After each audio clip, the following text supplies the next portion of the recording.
Thank you all for joining our panel event today on the end of Western hegemony with our esteemed guest, Richard Medhurst. To give a bit of background to Richard, he was born in Syria in 1992, and as a British Syrian, his parents worked in various United Nations peacekeeping missions. As such, he's lived in various countries such as Syria, Pakistan, Switzerland, and Austria, and speaks 4 languages, English, Arabic, French, and German. Well-versed in many areas, he is one of the few independent journalists who's actually in detail covered the Julian Assange extradition hearing at the Old Bailey in London. He's appeared on various networks, including RT, Al Mayadeen, and Press TV, including hosting his own show, as well as his regular work on his YouTube channel and social media. So without further ado, I'd like to invite Richard Medhurst to deliver his talk before we go on to a Q&A. Throughout the talk, please do use the Q&A function at the bottom in the Zoom webinar, and hopefully we'll get some of those questions answered after the conclusion of the talk. So over to you, Richard. I mean, let me start out by saying, first of all, thank you, Zain, for inviting me. Thank you to the Muslim Student Council for inviting me.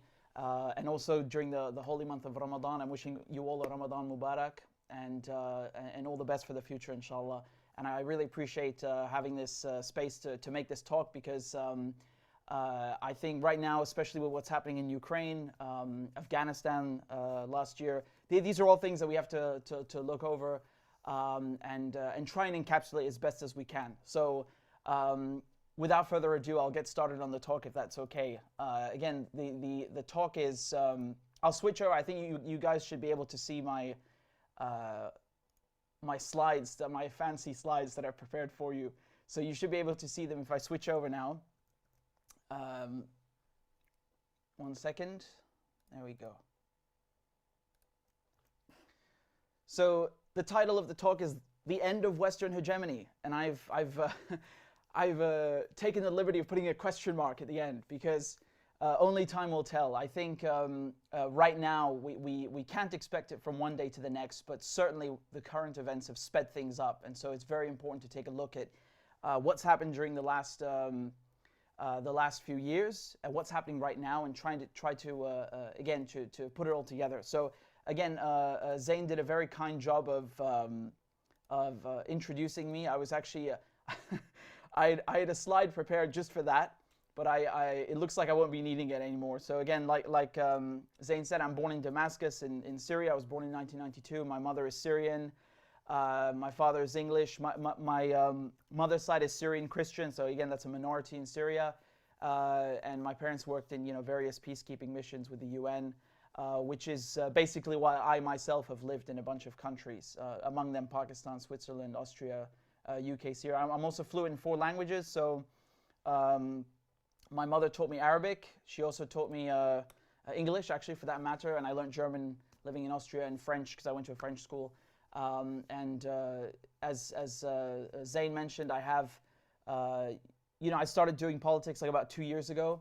I shouldn't say politics, it's really just, it's journalism, but obviously I don't cover sports, I cover politics, and yeah, so I do mostly my main thing is on YouTube. So I have a YouTube channel there. It's where I do all my things, and it's independent, and I cover mostly international relations, the Middle East, and the Assange cases, as you just mentioned. So let's look at the talk. What are the main themes that we're going to explore during the talk? Because we talk about Western hegemony, but what do we mean exactly? So we have to examine, what is the West's policy towards West Asia or the Middle East?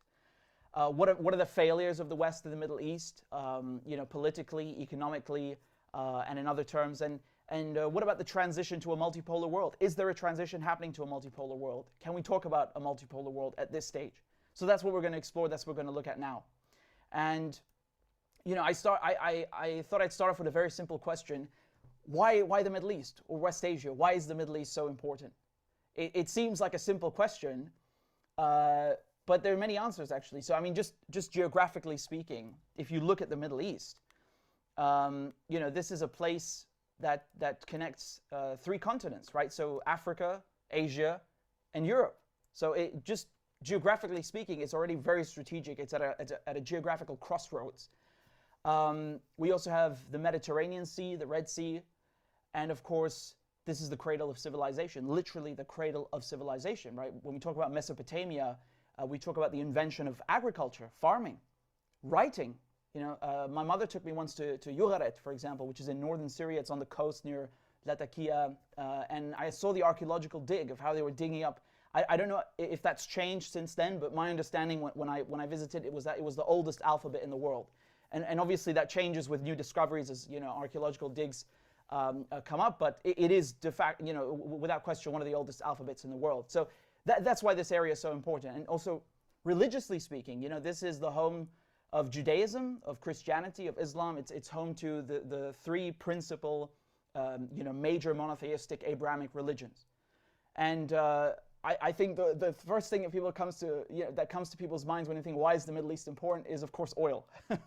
But again, I think that's a bit of an unfair answer because it's very easy to say that now.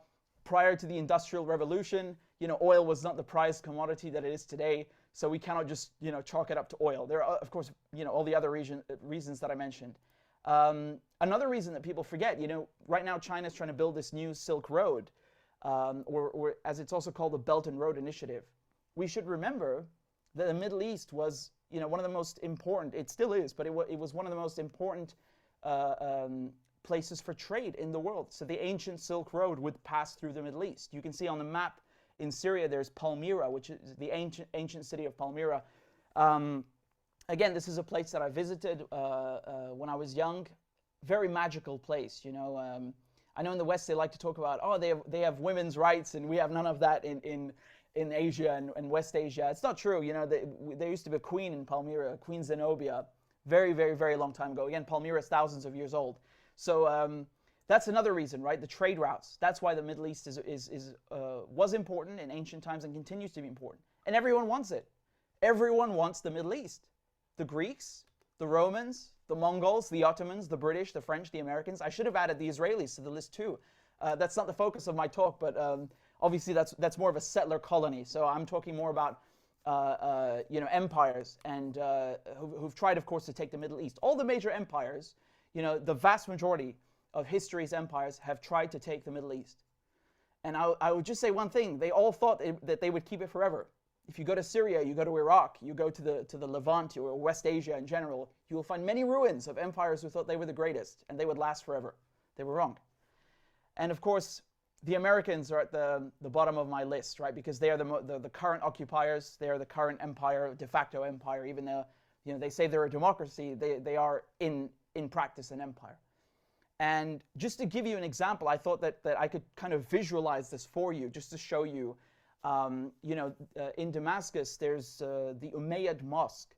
And this is an absolutely beautiful building. It's one of my favorite places in the world. I think it's absolutely gorgeous. And you can tell that I'm a bit of an architecture geek. But you'll see in a moment why. I mean, besides being aesthetically beautiful, you know, the Umayyad Mosque is a wonder of architecture. And it really shows you how many empires have been through here and left their mark. And so, you know, originally the Umayyad Mosque, which again, I should just tell you guys, it's considered to be the fourth holiest site in Islam. And it's also viewed as the template of mosques globally, you know, because of the, architecturally speaking, you know, this was built in the 8th century, right? So many mosques that came after it because Damascus at the time was the capital of the Umayyad dynasty. And so this is when the Islamic Empire, it stretched from, you know, China to Spain. And you actually have a copy of it, of the Umayyad Mosque in Cordoba, in southern Spain and Andalus. But generally speaking, many mosques, they take things in their architecture from this one. And just to give you an idea of this building's history, you know, it was originally built in the 9th century BC. It was an Aramaic temple to the rain god Hadad. And then the Greeks took it over. They transformed it into a half, you know, like it was a half temple for Zeus and half for Hadad. The Romans then took it, they made it a temple to Jupiter. Then it became a cathedral, right? And then while it was a cathedral, you know, when the Muslims came, they actually turned it into half mosque, half church. You had Muslims who were praying in there. And then, of course, the land was sold to the Muslims and it turned into a mosque, into what it is today. So, I mean, just to show you, you can not just see that in the chronology of it, but even in the architecture itself. That's the Umayyad Mosque in Damascus. And you can see, of course, inside in the prayer hall, the Corinthian columns with the Roman arches, and all of this inside of a mosque, right? It's absolutely beautiful. And if you look at this picture here, again, you see once again the mix, the melting pot of civilizations. So the Corinthian columns, the Roman arches, and that, of course, in the middle over here is the shrine of John the Baptist, right? So that shrine is still here. It's a holy site for both Muslims and Christians. And you know, I think it really encapsulates how valuable the Middle East is, how everybody has tried to take it, and of course how we have a very you know, a very rich social and religious fabric in the Levant, in West Asia as a whole. Now, going back to where we are in terms of Western policy towards West Asia, right? Because everybody wants the Middle East, right? And in this period in time, in the last 100 years, we have to understand, why are the Americans in the Middle East? Why is the West in the Middle East? What are they trying to achieve? And so I thought I'd start with you know, the British and the French. No colonial you know, story is complete without the British and the French. So, you know, this goes back to World War I. You had, of course, at the time, the Ottomans who were occupying most of the Levant. You can see that this stretched, you know, it covered Damascus, of course, and it stretched all the way down to Medina and Mecca, Jerusalem. So all of this was the Ottoman Empire. And in order to get rid of the Ottomans, the British basically convinced the Arabs to fight for them, right? They organized what is known as the Arab Revolt. And they used the Arabs, very, very simply put. They used the Arabs because they promised them that if you get rid of the Ottomans, you get rid of the Turks, who have, again, sided with the Germans at this point, that you know, the Arabs can have their own independent kingdom and, you know, free of colonial rule, and the British will recognize it. So and it worked, right? So the Arabs actually were very successful in this campaign. Those of you who know Lawrence of Arabia know what I'm talking about, of course, because he was involved with this through the Arab Bureau. And they were very successful, right? One city after the other, they kicked the Ottomans out. And of course, you know, right after World War I mean, this is basically the end of the Ottoman Empire. The 400, you know, years of Ottoman rule, it came to an end. But the British, they never held up their end of the deal. They lied. Because in secret, while all of this was happening, you had something drawn up, which is the Sykes-Pico Agreement, and that's in 1916. And that's between the British and the French, right? Sykes and Pico, these are British and French diplomats. Those are their names. And if I show you what it is, basically, it's about carving up the Middle East, very simply put, right? They wanted to carve up the Middle East to their liking. So there was never going to be an independent Arab kingdom. This is a lie. It's fantasy. You can see the original map. This is the original map, and I don't know if I can zoom in on this, but if you look at the very, very bottom, you can actually see their signatures, right? So it's at the bottom. This is the actual map that they signed. But I'm going to show you a more simplified one so you can see what's going on.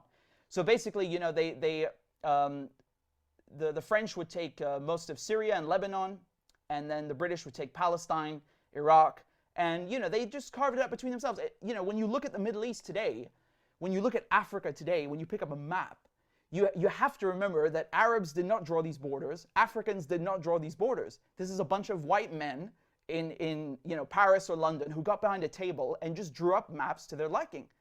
So once again, I'm going to say that when you look at a map of Africa or the Middle East, Africans and Arabs did not draw those borders. And yes, that's 100 years ago, 1916, but we're still living through the consequences of those decisions. And it's, of course, more than that, because on top of the Sykes-Picot Agreement, you had the Balfour Declaration, right? So this is in 1917, just the following year. You had the British basically, you know, deciding that they're going to, you know, give away Palestine and make it a Jewish homeland, as if Palestine is theirs to give away, right? So again, it's this arrogance, this Western colonial arrogance at play. And these are, you know, this led to the creation of Israel, which, you know, the British support to this day. You know, Zionism, I mean, I don't need to tell you about what they did to Jeremy Corbyn. You can look at the British political establishment in terms of the Labour Party and the Conservative Party. It's just like, you know, it's close to 100% support of Zionism. And of course, any sort of critique of Zionism, which is settler colonialism sponsored by the British and the Americans right now. So, you know, that they say, oh, it's anti-Semitism, which is extraordinary to me because I am a Semite, Arabs are Semites, Palestinians are Semites, who speak a Semitic language, a Semitic people, and yet they want to take the ethnicity, take the land, and use it against us, which is very funny, right? But this is part of the colonial games that they play. And so just going back to these decisions that are taking place, you really have the British and the French that are deciding the future of the Middle East, of West Asia, and carving it up to their liking. And they stuck Israel, this settler colony, right in the middle of the Arab world, because it's divide and conquer. I don't need to tell you that this is the foremost colonial strategies, to divide and conquer. And you can see, if you look at the map, they've even done this based on sectarian lines, right? They wanted Lebanon to be some kind of, specifically an Arab Christian country, again, like as if you have no Arab Christians in other countries. This is on purpose. This is what colonizers do. They in order to maintain rule, they divide and conquer, and they do it based on sectarian lines on purpose, so they can basically exaggerate the divides between people. Even if they do exist, they are there to a lesser degree. But when you have someone coming in, an external force, hoshu nas, as we say in Arabic, they're basically provoking people against each other, pitting them against each other. That's what you end up with, and that's the plan here. It's not only let's carve it up, let's do it also based on sectarian lines. And then of course they, this works, of course. The plan to carve out the Middle East. The British and the French, they held these mandates for a long time. The British Mandate of Palestine finished in 1948, and from one day to the next, you have the Israelis taking over and kicking out the Palestinians, and the French, of course, they held their colonies. But after World War II, it becomes very hard for the French and the British to hold on to these colonies, right? So these mandates end right after World War II. During the 40s and 50s, you have the period of what is known as the period of decolonization. I'm a bit reluctant to agree with that term, because if you ask me, a lot of the global south is still under colonial rule, under neo-colonial rule. So instead of the state doing it, you'll have multinational corporations doing it in partnership with the state. So they've changed the term of it, but the relationship, the dynamic between European colonial powers and their former colonies is very much the same. But just going back to my point, after World War II, the British and the French, they start to lose control. They're no longer these big colonial powers that they once were. And the event that finally cements this is the Suez Crisis, right? So as usual, whenever someone in the global south tries to nationalize their resources, they get attacked. Okay, so again, the Suez Crisis is in 1956. I just remind you, 3 years before that, in Iran, Mossadegh, the prime minister who was democratically elected in Iran, was overthrown by the British intelligence, by MI6, and the Americans, by the CIA. And why? Because he tried nationalizing the oil, and this angered a lot of the British oil companies who had a large stake in Abadan, in the refineries there, and so on. And in 1956, Gamal Abdel Nasser, who's the president of Egypt, he nationalizes the Suez Canal, because this is Egypt, and the British don't like this. As a matter of fact, the British and the French and the Israelis, they all attack Egypt as a result, because it's hurting their economic and military interests. And what actually happens is the United States does not side with them on this. Neither does the UN. And so that is really a defining moment, because it's really where you have the United States coming in and saying, I'm in control now. You two sit down, and we're going to do it my way. And this really speeds up decolonization, or let's say supposed, ostensibly decolonization in Africa, right? Because it also inspires other movements and so on. It really angered the French and the British, drove them mad. But it really cemented the idea that the United States is now in charge. And so the United States emerges as the foremost colonial power, right? And of course, Israel, which was created in 1948, although as we were saying, the Balfour Declaration is older than that. Israel also is in emergence, right? And what drives U.S. policy? What drives U.S. foreign policy? It's capitalism, it's imperialism. The United States is the center of these two things in today's day and age. And when people talk about Republicans and Democrats, I'm sorry to tell you, there's no difference between them. Neoconservatives and neoliberals, they really don't differ. Perhaps a little tiny bit on domestic policy, but when it comes to imperialism, to U.S. foreign policy, there's no difference. The neoconservatives, they think that America is a force for good. And when I say neoconservatives, I'm talking, of course, about Dick Cheney, George Bush, Condoleezza Rice, Colin Powell, that whole gang. And so they think that America is a force for good, and it has a moral obligation, a duty to fight evil abroad, which is very, very convenient when you're creating that evil and profiting from it. But nevertheless, they believe in this, right? And neoliberals, they believe that, well, we should turn other countries into liberal democracies, and we should open up their economies and allow American, multinationals, American corporations to take their markets and deregulate everything. But at the end of the day, the result is the same. I can assure you one thing: when bombs are falling on, Somalia or on Afghanistan or Syria, nobody stops to ask, is that a Democrat or a Republican bomb? It's a bomb, and it's coming from the same factories. So they engage now. The United States starts engaging in its way of reshaping the Middle East, right? And it reshapes the Middle East to suit its military and its military goals and its energy needs and its national security. And I came up with a very clever phrase. I said, when you have a nation run by corporations, assuring profits for these corporations becomes national security, because the whole nation is being run by those corporations, right? So it is really national security when they say it is. You can quote me on that. So that's what it becomes about, okay? And this is very important because this advances U.S. monetary hegemony. And to discuss that, we have to go back a bit to 1944. 1944, the Allies are quite confident that they're winning the war, and they have a conference, the Bretton Woods Conference, right? And what do they agree at this conference? They agree that the U.S. dollar should become the world's global reserve currency, and it should be pegged to the gold standard. Now that lasts, it goes well for a couple of years, but in the 70s, it just becomes untenable, and so Nixon decouples the U.S. dollar from gold, and you have the emergence of what is known as the Petro Dollar, right? So basically, a petrodollar is every dollar that is made through the sale of oil, right, of petrol. And today, if we just look at the statistic, 80% of global oil transactions are done in US dollars, right? So that's astronomical. 55% of global reserves are in US dollars. So it really has become the currency of oil sales and of global reserves. So that goal was achieved. Now, it wasn't without a tough time, right? Because in 1973, you had what is the Yom Kippur War, which is another Arab-Israeli war, and this is back when Saudi Arabia actually had a bit of a backbone and stood with its Arab brothers, as opposed to today, because the United States was supporting Israel in this war, and as a result, the Saudis and other Arab oil exporters who are part of OPEC, they started to reduce their oil production in response, right? So you want to go support Israel, we're not going to produce as much oil, and that I don't need to tell you what kind of dramatic effects that has. On inflation, on the U.S. dollar itself, oil supplies. The whole economy goes to, it goes in the gutter when you don't have oil. I just published a report on Yemen.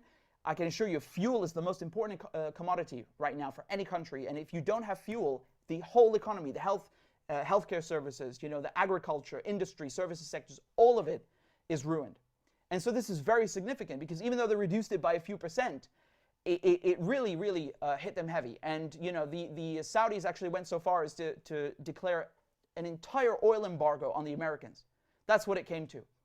And as a result, as I was just telling you, this can be very bad. You had what is known as the 1973 energy crisis. So you had the stock market crash, higher oil prices, inflation, and this was very bad. And the Americans were very upset about this. And so they decided that they cannot have a situation like this arising again, where oil can be used as a weapon against the American economy. And so they go to Saudi Arabia and they hatch out, they hatch this deal in secret. The Saudis actually wanted to keep it secret because Arab resentment towards the US and Israel at the time was still high.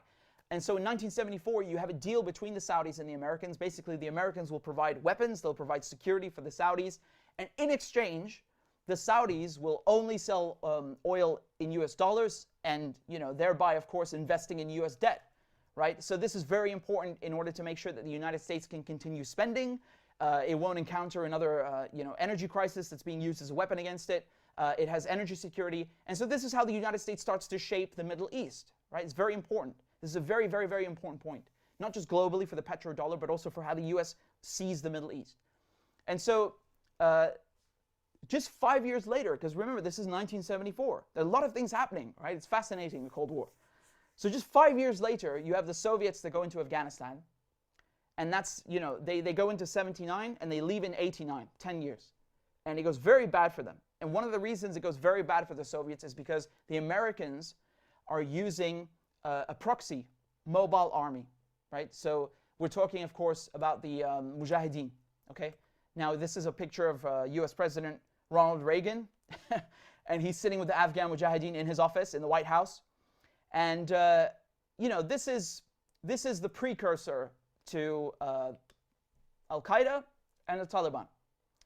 And this is very important to understand because you will see that the United States realizes it cannot engage in direct war with the Soviets. I mean, I think everyone was on that page since the early 40s or the mid 40s, because if that happens, as you know, people are raising today the same concern, there will be nuclear war. You cannot have the Soviets and the Americans fighting in direct confrontation. So the Americans resort to using proxy armies, right? And this is just like they did with the Contras in Nicaragua, just like they're doing with neo-Nazis right now in Ukraine.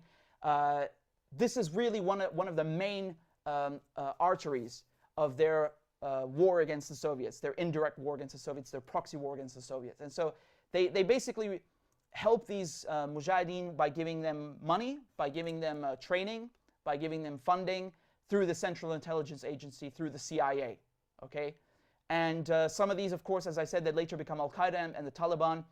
And, you know, they're very successful, right? The Americans sent them lots of stingers. And obviously it's not only that, but the combined effort of sending them weapons, sending them all the money that they needed, this actually worked. They were actually able to defeat the Soviets and you know, inflict on them very, very high damages. Now, I want to point your attention to something, because I know a lot of people, they understand that, yes, the Mujahideen later became Al-Qaeda and so on. But there's actually something important I want to show you. This is the Makta Khadamat. So Maktab is bureau in Arabic, and Khadamat is services. And this is very important during the war against the Soviets, because this is basically an office that was located near Peshawar in Pakistan. And it played a key role in helping foreign fighters come to Afghanistan to fight the Soviets, right? So you had people coming from, you know, Tunisia, from Egypt, from you know, Saudi Arabia, all over the place, right? And the Maktab al-Khadamat would help these guys come to Afghanistan. They would, you know, buy them air tickets, give them money, all of the basic needs that these fighters needed. Maktab al-Khadamat, as the name implies, would take care of that. They provided these services. And who's running the Maktab al-Khadamat? You all know Osama bin Laden, right? So he's an heir, or, you know, one of the heirs to a large Saudi construction company. Ayman al-Zawahiri, who's bin Laden's right-hand man, his mentor, which I'll get to in a second, and other very important figures, they're running this. And of course, this becomes very important after the war is over, because it provides them with vital infrastructure and names, you know, and ways to do this. So I just want to show you on the map. I don't know if you can see that. This is where Peshawar is, right? So it's basically up here near the border with Afghanistan, near the Khyber Pass. And, you know, as I was saying before, my parents worked in UN peacekeeping missions, right? So UNDOF is the one in Syria, UNIFIL is the one in South Lebanon, UNIVEM is in Angola, and UNMOGIP is the one for Kashmir, right? So when I was very young, for several years, we lived in Islamabad in Pakistan. And when is this? This is in the early 90s. So this is exactly in the period after the Cold War is finished, after the war in Afghanistan is finished, and you have this you know, this growth, this transformation of Al-Qaeda. And where is it happening? It's happening in this very region, right here, in the border area between Afghanistan and Pakistan. And the Khyber Pass is a very, very important place, historically speaking, as well. You know, it was under British rule at one point. It's very strategic, because you know, it's a place that is not just geostrategically important, but historically important. And I visited this place. I told you guys on Twitter I wanted to show you these pictures, actually.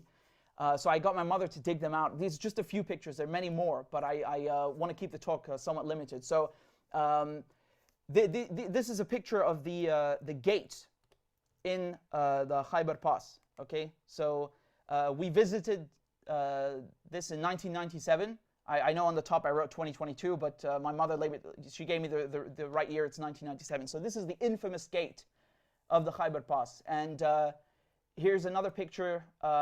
So this is taken inside Pakistan, looking into Afghanistan, right? And here's another one, same thing, looking into Afghanistan. And it's very interesting because there's a sign when you get there that says, foreigners not allowed beyond this point unless specially permitted by the political agent, Khyber agency, border political agent, right? So that's my mother, that's my sister, that's me. You can see I have very good taste in fashion since I was young. So yeah, you have to get permission to go there because this is a tribal area. The government has no control there. You need to get permission from the Khyber border agency, right? And you know, my mother always told me that because I have a few memories of this, but there, you know, just a few snapshots. And she told me the guys that were there, they, you know, we didn't really know who they were because you had to apply a month in advance to get permission to go and visit there, you know, and they certainly look like who you would imagine in this area at this time, right?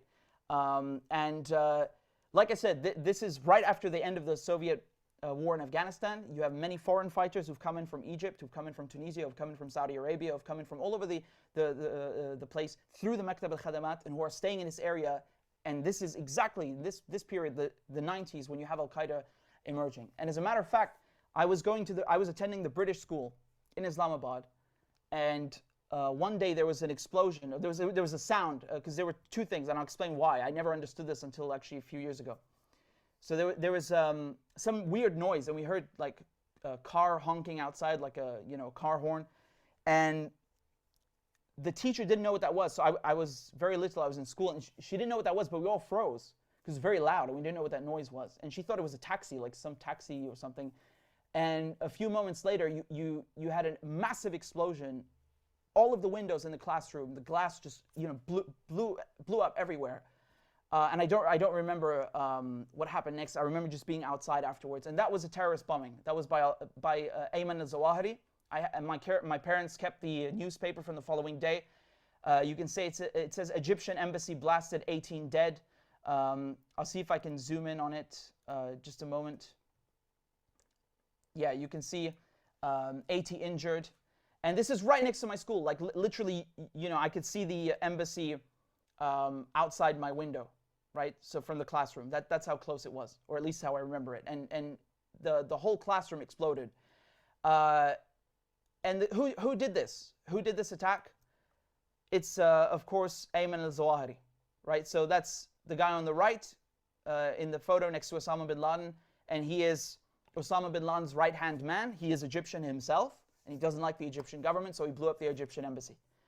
Of course, he was leading Islamic jihad in Egypt, and then he merged that with Al-Qaeda, with Osama bin Laden. And I've heard conflicting stories. You always hear this, right? They've killed him, and then it turns out he's still alive. And this is how they murder civilians in Pakistan and Afghanistan. They always tell you, oh yeah, this drone strike killed this very bad terrorist, and then it turns out they massacred like 100 people, and the terrorist wasn't even there. And they just keep doing this over and over and over and over, right? So there's someone who's a minister of interior right now in the Taliban government who's apparently been killed like 3 times. Well, I can tell you, people were being killed. It wasn't him. It was civilians. And so we get to the war on terror, right? What is the goal of the war on terror? Because this is very perplexing, right? If you've been paying attention to what I've been saying and you know your history, these guys, Osama bin Laden, Ayman al-Zawahiri, were getting money from the United States, from the CIA, and now the CIA is going into Afghanistan to kill them? How does that work? I thought you were on the same team. So this is the idea that the US is going to go in and clean up the mess that it started, but of course they don't tell you that. They just say that they're fighting terror. Conveniently, they created these groups and helped give rise to them. And so the goal with US policy with these neoconservatives is to create an axis of influence across the Middle East. Just look at the map. I mean, you need only look at the map, how it's going from Lebanon to Syria to Iraq to Iran to Afghanistan to Pakistan, right? So they want an entire axis of US influence here, where they are in close proximity to China, close proximity to Russia, and of course in control of oil resources. And like we were saying, the Middle East is one of the most important places in the world, and there's a reason everybody wants to take it. And so, they start all these lies. They lied about the anthrax letters. They lied about weapons of mass destruction. And keep in mind, this is not just the US, it's the UK as well. 45 minutes away from attack. They lied about the connection between Saddam Hussein and Al-Qaeda. There was no connection. I mean, the idea that you have a secular Ba'athist working with right-wing, religious extremists. Again, I just want to say a quick parenthesis here. I don't like using the word jihadist or religious when we're talking about Al-Qaeda and ISIS, because these groups are political groups, and they hide behind the cover of religion. They hide behind Islam to execute their political goals. It's no different from what the Israelis are. They use Judaism and hide behind that to achieve their political goals, or the Crusaders, for that matter, hiding behind Christianity to achieve those political goals. And so, when we say religious extremists, they're not very religious. They're just dirtying the name of Islam and doing the dirty work for the CIA and the British intelligence services. And so I just wanted to go back and say that they made this connection that Saddam Hussein, who's a what he did to Iran, what he did to the Kurds, we're not trying to excuse that, but just logically, that he worked with Al-Qaeda, it makes no sense. That they're like mortal enemies. They're 180 degrees opposite each other. It makes no sense whatsoever. But people swallow it up because they think, oh, it's just a bunch of Arabs. Yeah, of course they're all terrorists. That's the logic. There's no analysis. There's no, people are not being informed by the news. They're being lied to. And so they went into Afghanistan to fix the problem they helped create. They went into Iraq. They had to make this lie about Al-Qaeda being in Iraq so they could fit that under the umbrella of the war on terror. I like to call it the war of terror. And then, of course, that AUMF, the Authorization for the Use of Military Force, 2001, which, virtually every single member in Congress, apart Barbara Lee, voted for it. That's been used to bomb 19 countries. And what are these countries? They're predominantly Arab and Muslim. And so who are the primary victims of this war on terror? Arabs and Muslims. Are they fighters? No, they're civilians. So it really is a war of terror, and it's built on lies. And it's been used as an excuse to do this. I mean, just look at this map. You will understand very quickly what the goal was here, right? Let's put all these US military bases. And keep in mind, this is an old map. It actually needs updating, because I can assure you there are many bases in Syria right now. So these are all US bases in the Middle East, in West Asia, encircling Iran, encircling Afghanistan, encircling China, and of course, the entire region. That has been one of the goals. And of course, the other goal is corporate profits. Remember, when you have a nation that's run by corporations, ensuring their profits becomes national security, because they own the government. So that's of course worked, right? I mean, if you look at the war on terror, it wasn't terrible for Raytheon, right? Or let's say Lockheed Martin or BAE Systems or Northrop. All these weapons manufacturers made a lot of money. Dick Cheney, I feel like people forget this, when he was vice president under George Bush, who started the war on terror, he used to be the CEO of Halliburton. And Halliburton made lots of money stealing Iraqi oil and these contracts from the military-industrial complex. They made bank like you would not believe. And again, if you look at how much has been spent on this war on terror, I mean, according to Brown University, Costs of War Project says it's $8 trillion. $8 trillion. And of course, people, they like to say that, well, American taxpayers spent so and so. That's not how you measure a war. The war is measured by how many civilian casualties. And they say it's 900,000. I'm pretty sure it's more than that. Iraq is 1 million alone. But just to give you an idea how these corporations have been enriching themselves, $8 trillion is no joke.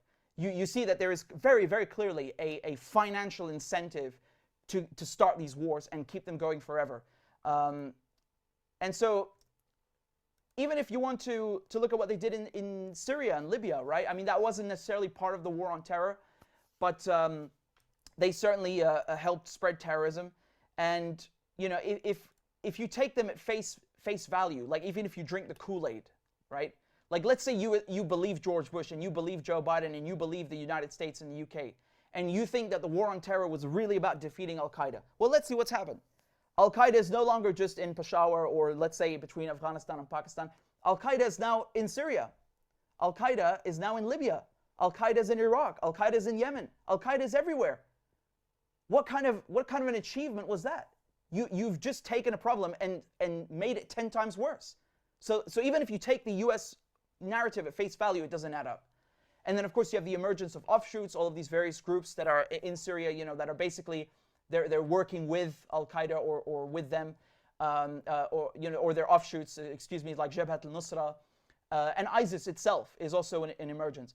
And the number of terrorist attacks has gone up, and the number of people killed by terrorism is higher. And again, who are the primary victims of the US bombs and Al-Qaeda? It's Muslims and Arabs. So we have the civilians who are paying the cost of this war that is made to increase the number of US bases, and the profits of the US arms companies. And BAE Systems, which is British, of course. And so what has happened? How is this democracy spreading going? Because they told us that they're going into Iraq, they're going into Syria, they're going into Libya to get rid of these evil dictators and then give us democracy. Did the United States spread democracy? They told us they were nation building in Afghanistan. Well, that turned out to be a myth. So, by the United States' own logic, if the Taliban are oppressive, well, the Taliban are in power now, so you've achieved nothing, right? The day you left, the Taliban took over again. Like, you stayed there for 20 years for no reason. So Afghanistan failed, right?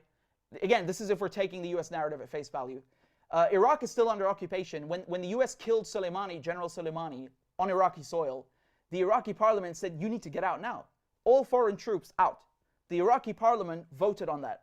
So the United States invaded Iraq, got rid of Saddam Hussein, created a supposed democracy, and when that democracy tells US troops to leave, they don't listen.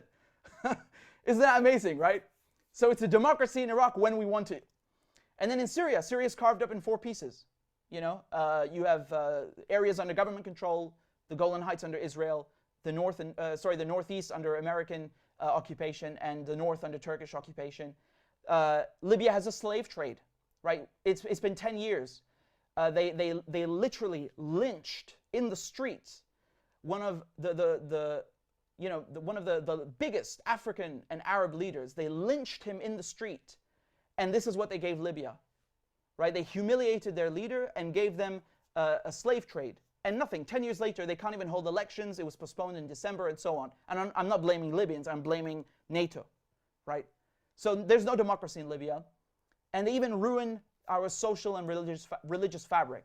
Again, in the West, they talk about diversity. They say that they have tolerance and multicultural society.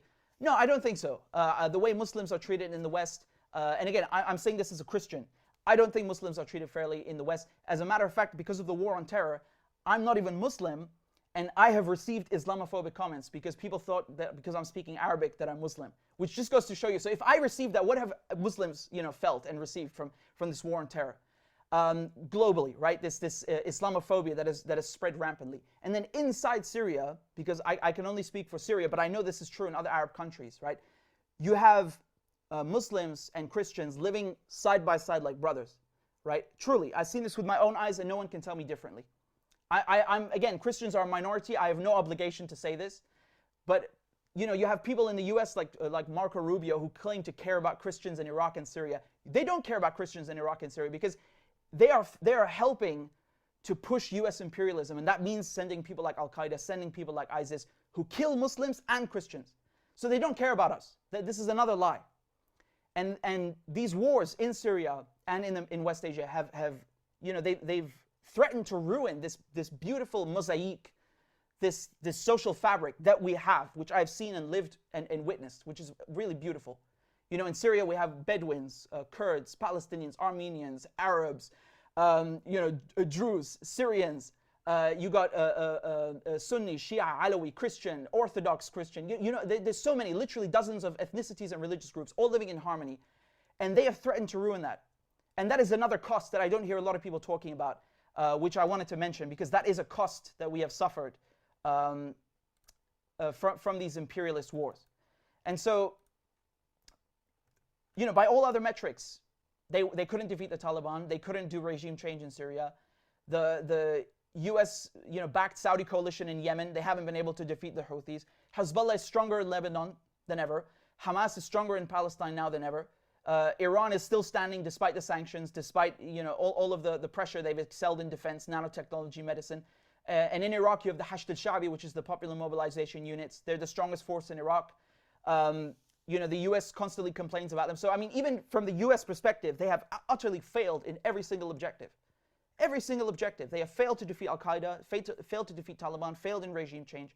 So even if you support the US view, you cannot support these wars because they are utter political failures. The only people benefiting from this are the weapons manufacturers, right? And again, I think that from a human point of view, you should not support these wars. Not because, oh, we failed to achieve the political goals. I don't care about your political goals. It's imperialist, right? And if we look at the quality of life, infrastructure destroyed, right? Syria has 4 to 5 hours of electricity a day. Yemen has 0 hours of public electricity. You know, when we used to go to Syria, up until the war, there were no more electricity cuts. Again, you can't tell me otherwise because I've seen that. I'm telling you this. There were no more electricity cuts. That used to happen. Every day we had electricity. Everything was fine. And then the war starts, the sanctions start. Now people in Syria have 4 hours of electricity. What kind of democracy or improvement in quality of life is that? You have set Syria back literally decades, right? And then if we look at, of course, Yemen, it's the same thing. I just published a report on the fuel embargo, how they're ruining Yemen, completely decimating it, not with bombs, but sanctions. Iran, the same thing. They've hit it with sanctions. Venezuela, Cuba, they are reducing the living standard of civilians in these countries to achieve their imperialist goals. And if we look at, if we look at Afghanistan, right? They just left it. 1 in 10 newborn Afghan babies have died this year since January 2022. That's 13,000 babies that have died this year. So this is the kind of improvement that they brought Afghanistan. The refugee crisis, 13 million have fled Syria or have been displaced, right? So that's half of Syria's population. Iraq, you have millions that came to Syria alone, and others, millions more displaced internally. Every single country that you look at, they have destroyed the quality of life. And then they dehumanize the victims, of course, right? So right now with Ukraine, they say you have people going on television and saying that European refugees are civilized and European, like as opposed to Syrians and Afghans. Like those refugees are not civilized, apparently. And then another good one. They say that, well, these refugees from Ukraine are Christian, unlike Syrians. Like as if Christianity started like in a Starbucks in New York, or it started in London or Ukraine. Christianity comes from Palestine, it comes from Syria, right? Just like Islam, just like Judaism, this is the area where these religions come from. How are you going to come here and say like you're more Christian? And you, on top of the blatant xenophobia, right? That's a whole other issue. But just the historical illiteracy is something, to behold. And then of course, they act like, when it comes to Ukraine, they will post pictures of the dead bodies. And again, I'm not trying to minimize what's happening in Ukraine because it's terrible. It's, again, the civilians that are paying the cost. But do you see how when it came to Iraq, they killed 1 million people in Iraq with the invasion, with Al-Qaeda, with ISIS. And, if you post a picture of what happened in Iraq, they will ban your account online. Like they will take down your Twitter, your Instagram for showing the victims of that war. So, they're humanizing the victims they want to humanize to further their narrative. But when it comes to the millions of Arabs, the millions of Muslims that they killed, they displaced, they injured, they don't want to hear it. You can't talk about it, right? They dehumanize the victims. And so this is, I removed the name, but this is something that I saw earlier.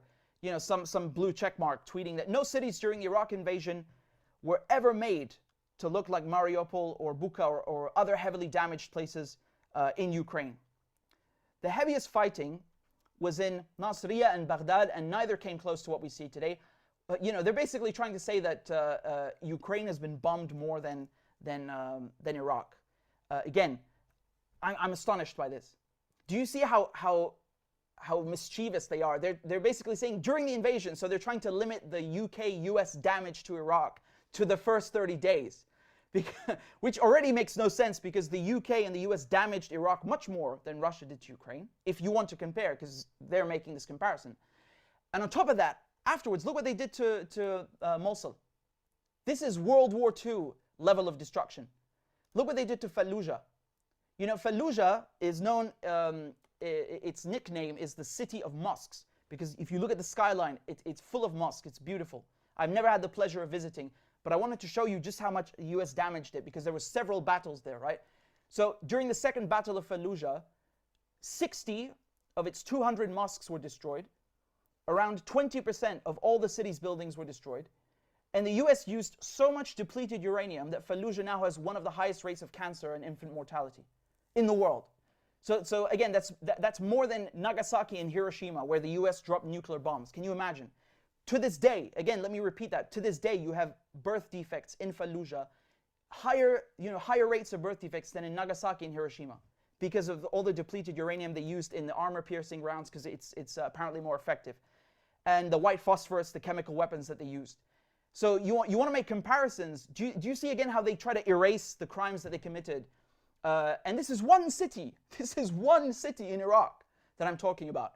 And they try to dehumanize us. They try to dehumanize the victims of their crimes. And this really speaks to the colonial arrogance, the Western arrogance, right? The West can do no wrong. Iraq was a gaffe, right? Afghanistan was a blunder. Libya was a foreign policy error. They're just mistakes. Like the West is always doing good. It can do no evil. The arms dealers, Halliburton, all of these companies that are profiting from the war, it's just a gaffe, right? And Western war crimes are unfortunate mistakes.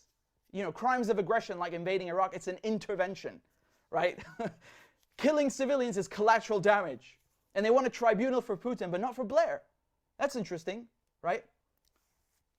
And of course, with the corporate media, that's really funny. Because the corporate media, as you know, are the mouthpiece of the weapons industry. Their job is to sell the war to you, to manufacture your consent. And then, you have a media that is utterly, completely owned by corporations. And then they have the nerve to talk about state media in Russia or state media elsewhere. Dude, state media in Russia and whatever other country you want to pick, North Korea, I don't care. That state media, they look like amateurs compared to CNN. They could never reach the level of propaganda that BBC and CNN do. It's not even comparable. So you want to talk about state media, you really got some nerve. And this is the hypocrisy of it all, right? Because, again, these wars of aggression in Iraq and Syria, they call them interventions. And then they go and they violate the Geneva Convention. You saw how they were torturing prisoners in Abu Ghraib. That's just one incident. They violated the UN Charter, right? They use and abuse Article 51 for self-defense to attack Syria, whether it's the Israelis or the Americans. They do that all the time. And they support the Israeli occupation. And they support, Saudi aggression against Yemen. And people are starting to see through these lies. They're starting to see through the hypocrisy of everything. And I think another thing that is worth raising, since we mentioned media, is the fact that Zelensky, the Ukrainian president, he banned over a dozen opposition groups. Just 2 weeks ago, he consolidated all the media to basically make state media. And then the European Union bans RT. And it's, YouTube is like, we're under no legal obligation, but let's go ahead and ban RT everywhere. RT Arabic, RT Espanol, which is the #1 viewed channel in South America. And then Ofcom revokes RT's license. So basically they're saying there's only one narrative allowed when it comes to war, right? And I don't need to mention, Assange is still in prison. So when it comes to these wars that I just mentioned, Iraq, Afghanistan, he exposed a lot of these crimes. He called them out. He showed that these wars are failures and they're also brutal and they are unjustifiable. And that's why he's in prison. I'm one of the only journalists covering his case. And I can tell you, I'm telling you, as one of those journalists, there's no freedom of press in the UK. There's no freedom of speech. That's a joke. And this brings me to the shift to a multipolar world, because people are starting to see through this hypocrisy. And that's why we are shifting towards a multipolar world. And it's not just in terms of discourse and public opinion. It's also in many other ways. And I mentioned the US dollar being the reserve currency. I'll get to that in a moment. But something that you hear right now, you hear a lot is, well, Russia's isolated, right? They say that the entire world, the international community condemns Russia. Is that true? Is that true? Let's look at the facts. So Russia has more sanctions on it than any other country. Right, there's around 5,530 sanctions. The UK, the US, Canada, Japan, they've all banned Russian energy imports. Nord Stream 2, the gas pipeline between Germany and Russia, has been basically cancelled. It's on hold indefinitely. And so, yeah, this is real. And who sanctioned Russia? So we can see UK, Switzerland, US, EU, France, Canada, Australia. Let me show you that on a map. Maybe this is better to visualize. I see. Okay, so so the countries that have sanctioned Russia are basically just, the global north. It's the West, right? Which reminds me of this meme. The international community that you always hear about. So it's basically just North America, Western Europe, and Australia and Japan, right? So wow. It's again, the people who hold all the wealth, the people who are controlling the narrative. So apparently that's the international community. And this, of course, is very, it's arrogant. It's Anglo-centric, it's Eurocentric, and it implies that, the West is the international community. So whatever the West says, that goes, right? So if they say, the sky is bright green, you have to accept that. It's just the way it is. If 2 + 2 = 5, the West said so, right? The international community is in agreement on this. That's a very good, very funny way to put it. So the real question is Russia isolated? And is the West the so-called international community? Well, on March 2nd, you had a vote at the United Nations General Assembly to condemn Russia. Okay, what was the result of that vote? Overwhelmingly condemn Russia. That's true, right? 141 in favor. There are 35 abstentions, though, right? So who do we have? We have South Africa, Pakistan. We have Iraq, Iran, India. Wow. That's a lot of countries that refuse to condemn refuse to condemn Russia. And then again, on March 24th, we had another vote, another UN General Assembly resolution. They refused to demand aid. And it's more or less the same countries. You actually had more abstentions, but they changed a little bit. So that doesn't look like the international community standing against Russia, does it? As a matter of fact, Pakistan, India, when we talk about also South Africa, and we talk about Iran, Iraq, I mean, this is like 40% of the world's population, and not to mention China, right? So, I mean, just China and India alone, they go over 1 billion people each. And you're telling me that over a third of the world's population, close to half of the world's population, refuses to condemn Russia, and that's the international community, really? Again, we go back to this map. It's this map. So you can see that actually most of the planet is not towing the Western line. They're not in agreement with the Western narrative. And this is very important because I don't think you would have seen this 5 or 10 years ago, right? You have to ask yourself, why are these countries refusing to condemn Russia, right? If this is so clear-cut, why do you have the ambassadors of the BRICS in Moscow? Why is the Brazilian ambassador, the Chinese ambassador, the Indian ambassador, the South African ambassador, why did they meet with the foreign minister of Russia, with Lavrov, just 2 weeks ago in Moscow? That doesn't make any sense.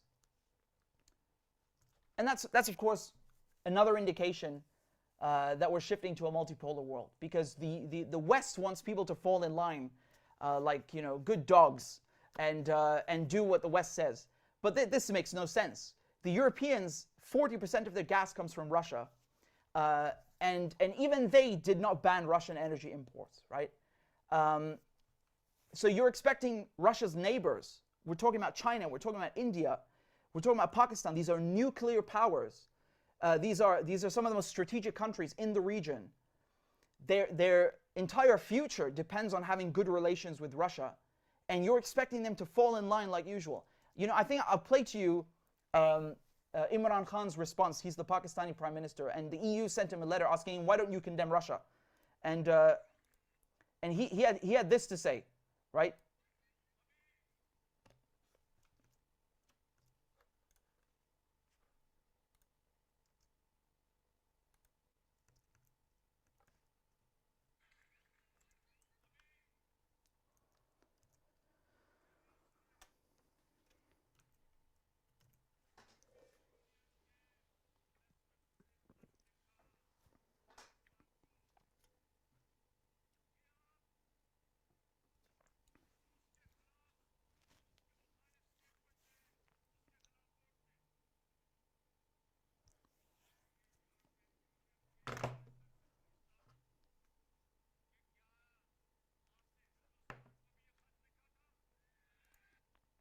So I don't know if you can hear the audio, but just to cut things short, he basically told the European Union straight up, "Are we your slaves?" That's the colonial mindset. They expect all these countries in Asia, in Africa, to just fall in line like slaves, and continue and to toe the Western line. It's once again this emergence of the colonial arrogance. And so, how did the global South respond to this, right? Because they're threatening Pakistan, they're threatening India. They're trying to get these countries to toe the Western narrative. How did these countries respond? Well, India went and bought 3 million barrels of Russian crude at a discount and in rupees, rubles. So, you know, we were talking about how the US dollar is the global reserve currency and the Petro Dollar, right? 80% of global oil transactions are done in dollars. That doesn't look like it. Pakistan, the day of the war started, on February 24th, Imran Khan went to Russia and he bought 2 million tons of wheat and gas from Russia. Now, Saudi Arabia, which again is crucial to shoring up the US currency, they've contemplated selling oil to China, not in US dollars, but in Chinese yuan, in renminbi. And then Saudi Arabia and the UAE, they've refused to increase their oil production. You know, they wouldn't take Joe Biden's call. Have you ever heard of such a thing? So, you know, the US basically is now begging Iran to get back in the nuclear deal because the whole idea is that Iran scales back its civilian nuclear program in exchange for sanctions relief. And the US wants that so they can have Iranian oil back on the market and bring the global oil prices down. Because, you know, just the other day, oil was at $135 a barrel. That's the highest it's been since 2008, since the crash. So they're not playing around. And now all of a sudden they're begging for Iran, you know, for the nuclear deal to work. Again, Iran is still in the deal. It's actually the US who isn't. But they're begging for this to be back so they can fix the problem they've created by sanctioning Russia. And now they're begging for Maduro's oil. So for years they've been telling us, in the US, in the EU, they've been telling us Nicolas Maduro is not the president of Venezuela. For years, we've been hearing the same thing. And they've been telling us Juan Guaido is the president. And now all of a sudden they want Maduro's oil. Again, Venezuela sits on the world's largest reserves of oil. So now they're sending a delegation to talk with not Guaido, with Maduro. Now all of a sudden he's the president when they want the oil. And of course, just the other day, Russia demanded gas payments in rubles. So do you see what's going on here? This is astronomical. Because now the European Union, the unfriendly countries as Russia calls them, they have to pay between 200 to 800 million euros a day in rubles. So that undermines, you know, Western monetary hegemony in terms of the euro. Saudi Arabia is considering selling oil not in dollars but yuan. India bought oil in rupees, rubles. This is very bad. You have the West that's effectively shot itself in the foot and sped up. You know, they've given a turbo boost to the process of de-dollarization and the shift to a multipolar world. And this is, of course, just on the financial, on the economic level. And you can look at the Russian ruble. It's basically regained most of its value since the war started. So, you know, they were trying to crush the Russian currency, and because Russia's now demanding gas payments in euros from the Europeans, it's regained almost all of its value. And the Europeans, you know, they're dreaming. They think that they can just get their oil from the US or from Qatar with liquefied natural gas. I hate to break this to you, but even if that liquefied natural gas, that LNG were available, even if the quantities existed, which they don't, the EU could not even import it from the US anyway because they don't have enough terminals. You know, Spain has the most terminals, LNG terminals. But how do you get it to Germany, for example? That's just one country, right? There are no pipelines from Spain to Germany. How do you create the infrastructure in general to accommodate this LNG that will replace 40% of Russian gas? So they haven't thought this through. So do you see how countries in the global south are saying, no, we're not going to listen to your threats. We're going to continue maintaining ties with Russia. And the European vassal states are, you know, basically, they are paying the price of this blowback. US threatened to ban Russian oil. The price of oil went up. The US went ahead and banned Russian oil. The prices up went even further. And so now basically the EU is still buying Russian oil, but at a higher price and in rubles. That's very smart. And now Biden all of a sudden admits there will be food shortages. Yeah. So, you know, this whole idea we're going to punish Russia is actually, it's blowing up in their faces. Aldi, which is, you know, they have in Germany Aldi Süd, Aldi Nord.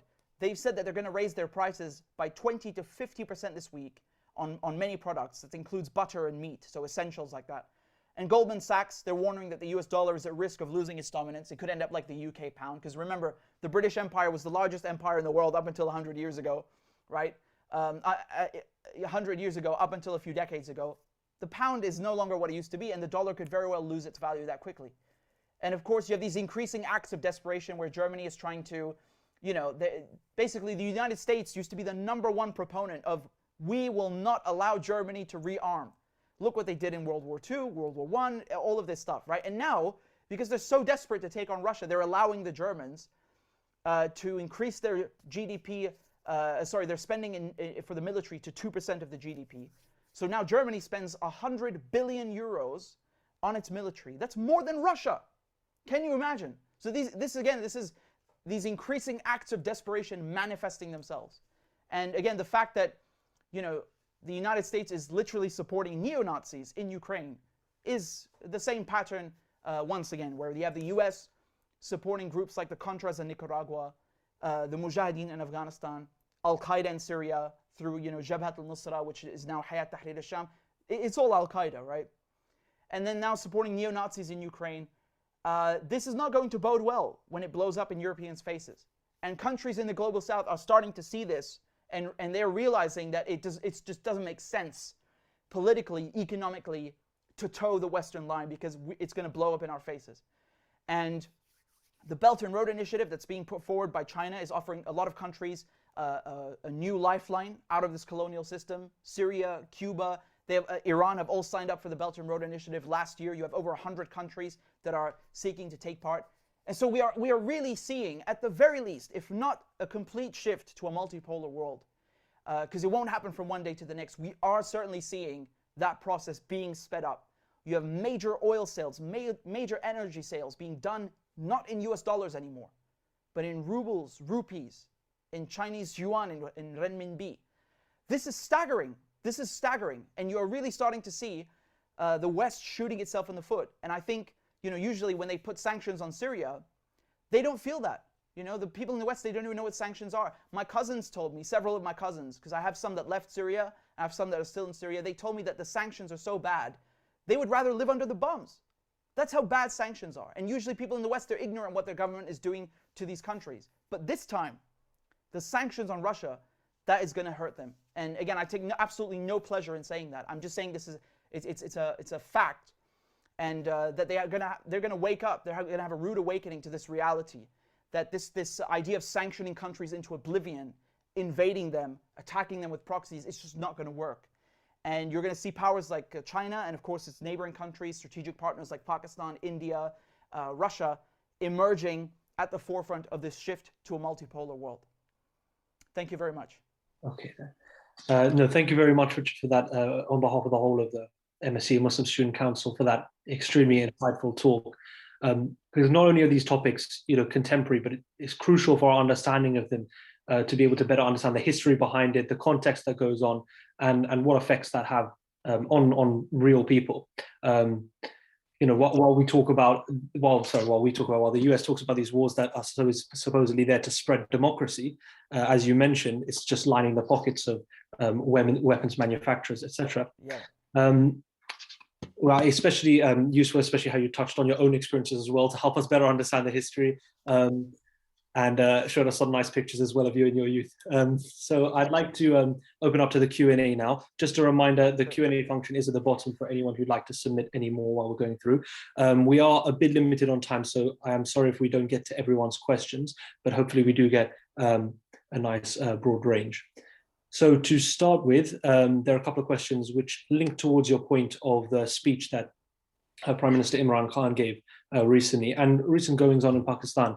So, you know, he delivered that brilliant response, as you mentioned, "Are we your slaves?" to the EU. And to expand on that, the question is, it's in two parts. One is, please, can you comment on the recent goings on in Pakistan regarding the vote of no confidence, etc., in Imran Khan in Pakistan, as well as can you comment on your thoughts if the USA is potentially trying to cause regime change in Pakistan because of their refusal to cooperate with US foreign policy? That's a great question, and I actually wanted to touch on that, but I didn't want to take up too much of your time. What's been happening in Pakistan is directly related to this. You know, Imran Khan, Pakistan's prime minister, he hasn't been playing ball with the US, right? The US wants countries that it can control and push over. It can't do that with China. It can't do that with India. And so with Pakistan, they thought they'd try their luck, right? So the idea was that you had people from the opposition party who said that they would vote against Imran Khan in a no confidence vote. That was what was proposed to him. What was actually, I should say, what they threatened him with in this letter which he referenced. They were basically saying that, you can step down quietly or Pakistan is going to suffer. And he refused to do that. And what happened is that the vote of no confidence ended up being ruled unconstitutional, so it didn't take place.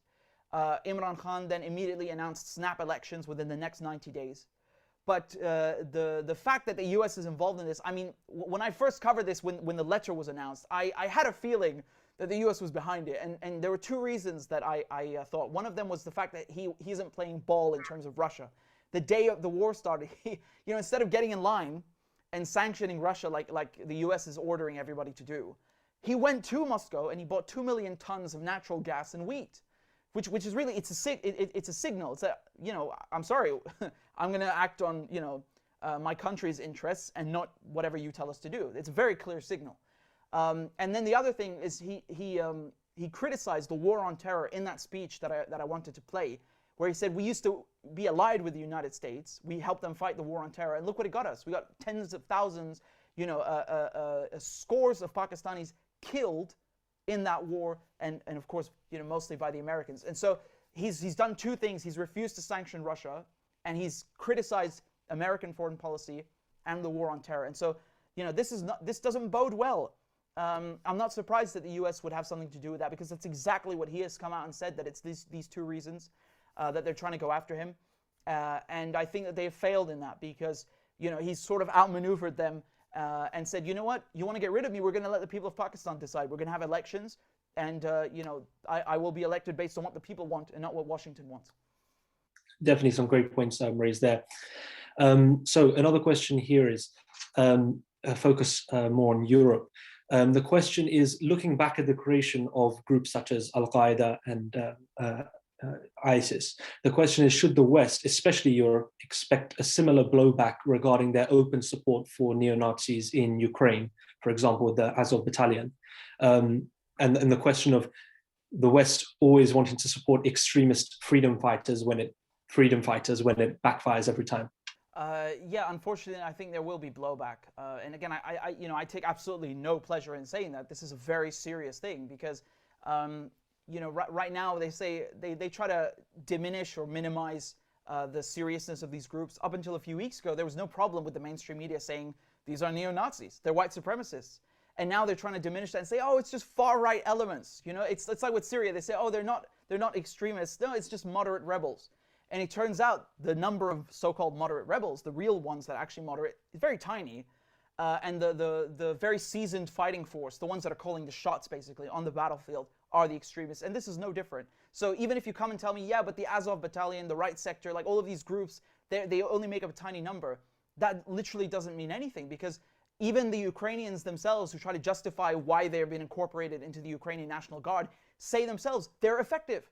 So you can't come here and diminish their importance and act like they don't matter. And this is going to, of course, embolden them. You have the world hegemon giving them unlimited amounts of money, weapons, and training. What do you think that they're going to do that? They're going to either turn on the United States the way we saw Al-Qaeda do, or just go rampant and start going after their ideological enemies, people that they, as Nazis, that they deem subhuman or Untermenschen, as they say.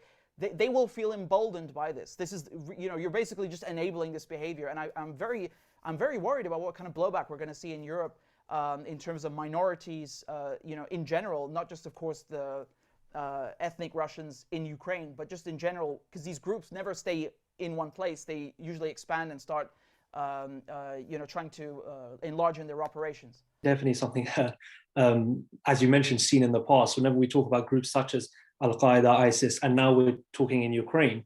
It kind of beggars belief how people believe that you can send in, relenting on weapons unregulated and expect there to be some sort of good outcome afterwards. I mean, where are these weapons going to? Who are these groups that they're going to? What's going to happen afterwards? And as you mentioned, it never really stays in one region. And so what's going to happen in the future is anyone's guess at that point.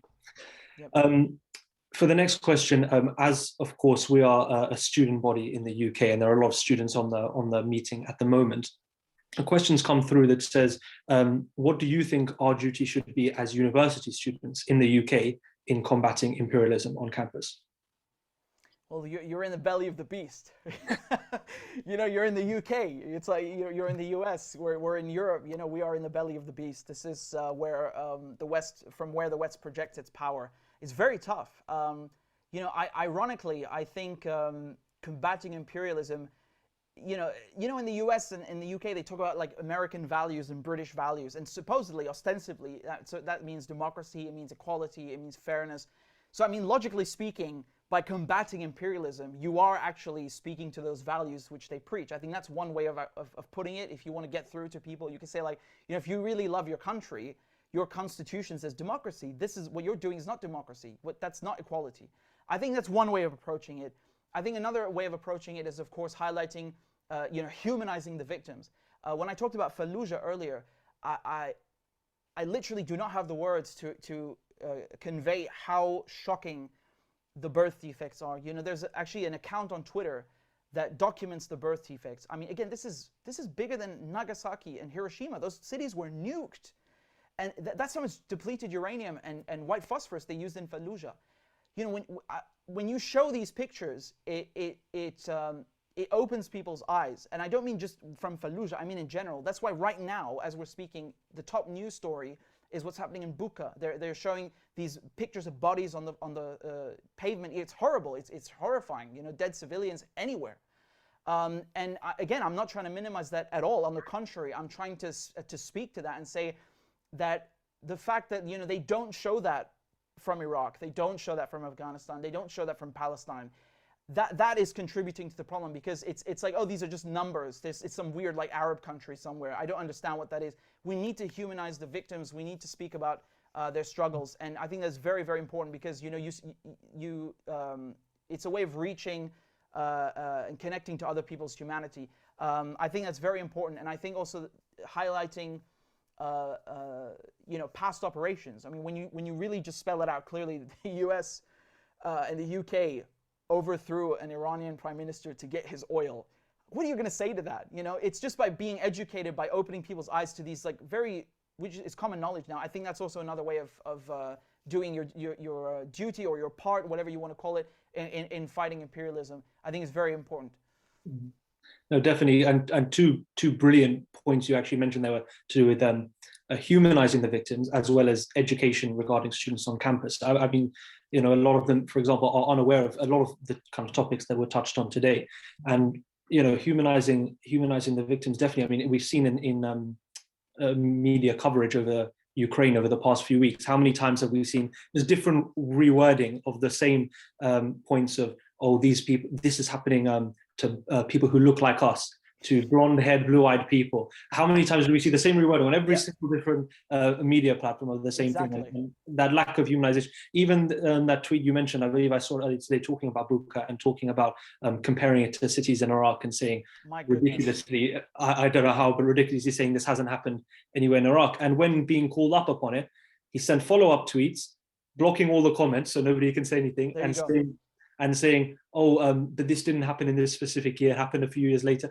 I mean, anything can be the truth when you move the goalposts enough. So that's kind of the situation we're facing and having to combat with that kind of deliberate misinformation that's coming out at the moment.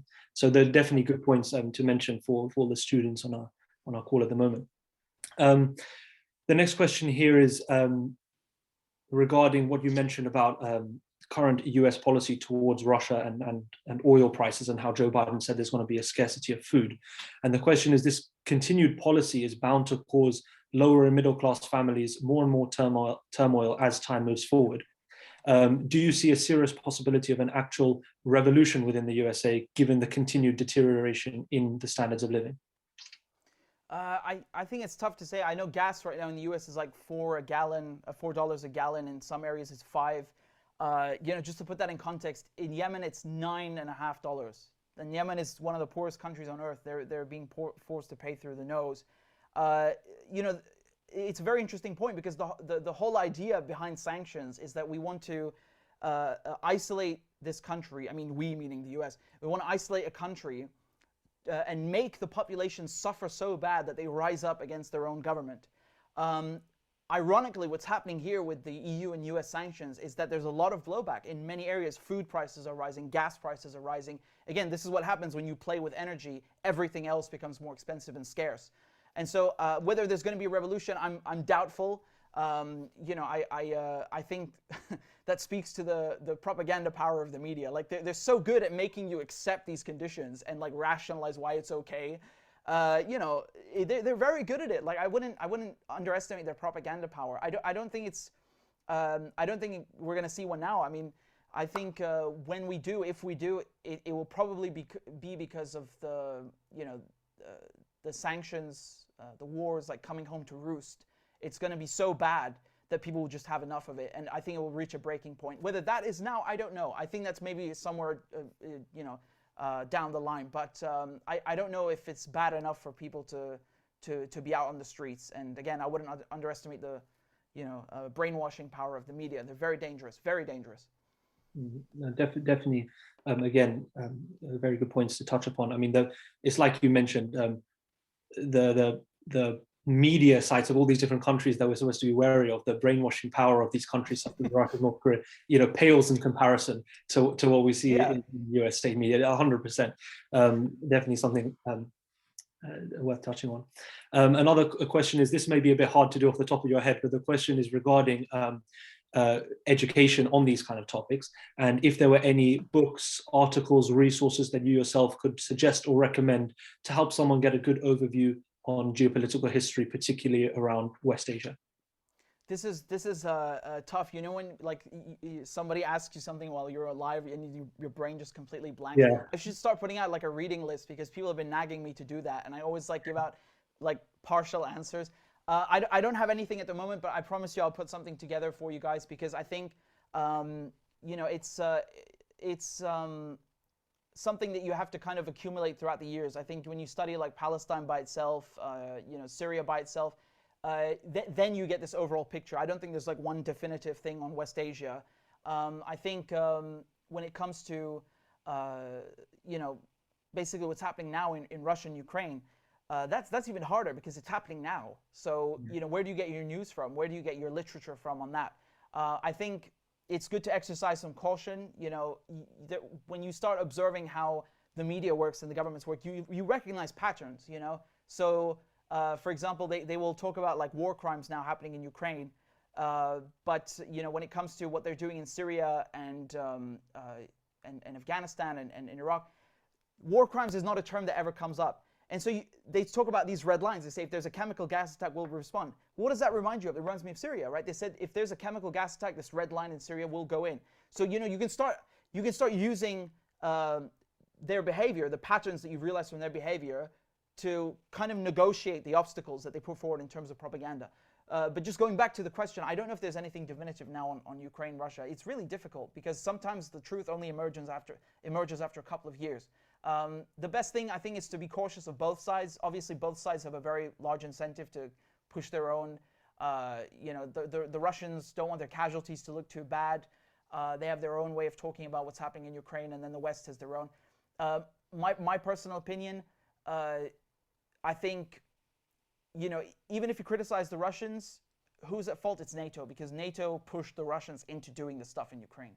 So you should go back and look at the history of NATO expansion from Cold War to the present day, and that will give you a very good understanding of what's happening now. Not everything, but it will give you, it will kind of expand your horizons and open your eyes to how Western expansionism worked. I showed you guys just a map of the Middle East, but Europe is its own beast, because that's Eastern Europe, and trying to get rid of well, there is no Russian influence. It's rather trying to expand NATO influence.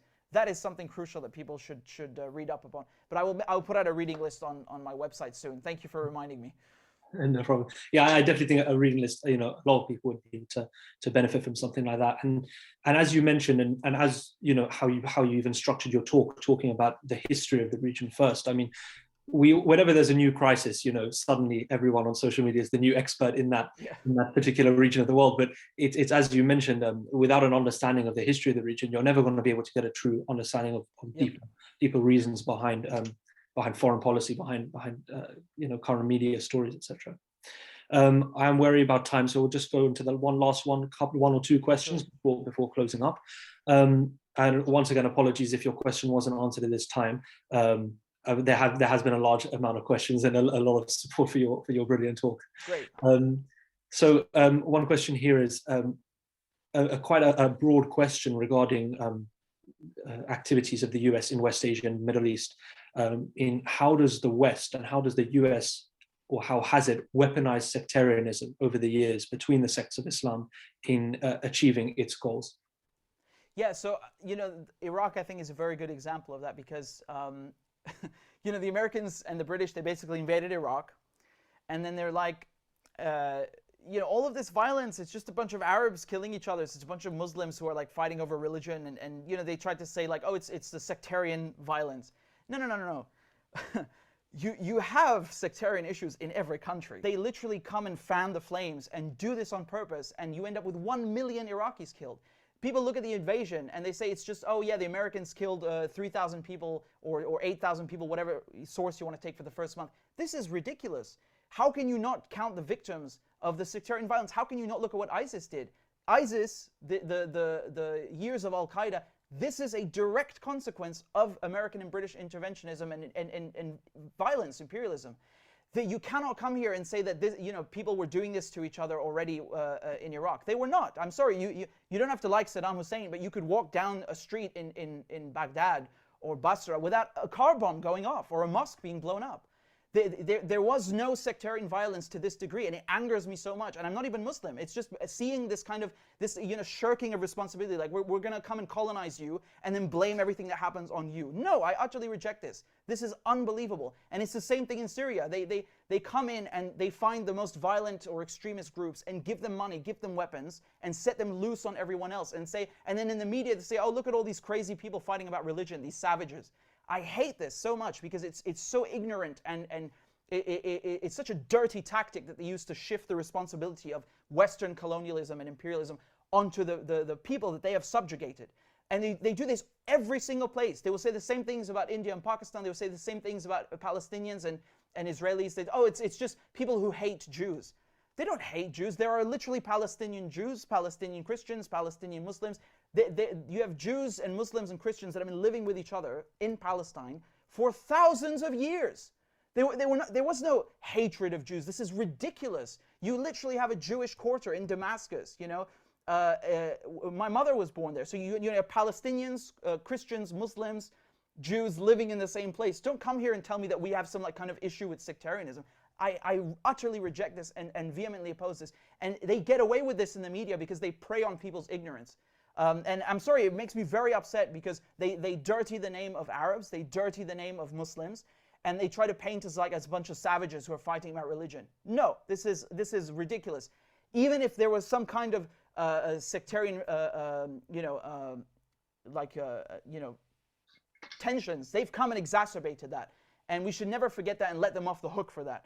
And again, I apologize for the cursing. I just get very upset about this because it's a really typical colonial tactic, and that we should never let them write the history books and get away with that.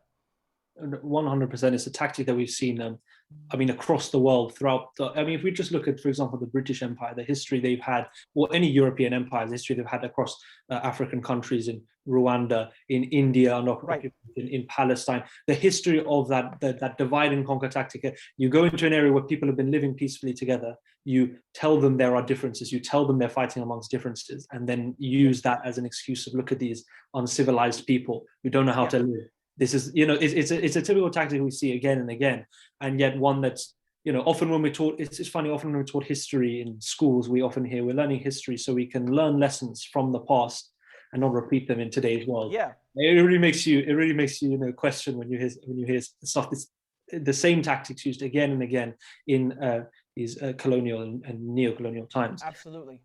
Those are brilliant examples that you raised. Yeah, definitely. I think we've got time for one more. Sure.